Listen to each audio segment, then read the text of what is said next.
ఏ విధంగానైతే మోషే తన చేతులను పైకెత్తి ప్రార్థన చేశాడు, అదే విధంగా మనం కూడా ప్రార్థన చేయాలి. ఏ విధంగానైతే హాన్న కన్నీటి ప్రార్థన చేసిందో అదే విధంగా మనం చేయాలి.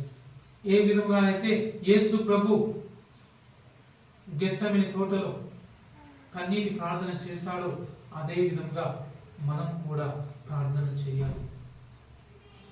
ప్రార్థనలో మనము పొందలేనటువంటిది ఏదీ లేదు అని ప్రభు చెబుతున్నాడు.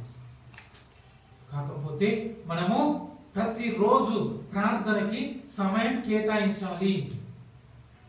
మనం పొలంలో ఉన్నా సరే దేవుని స్మరిస్తూ ప్రార్థన చేసుకోవాలి. మన విన్నపాన్ని ఆయన సన్నిధికి పంపించాలి. ఏ విధంగానైతే ఈ లోకానికి ఆకాశం నుండి మంచు వర్షము కురుస్తుంది.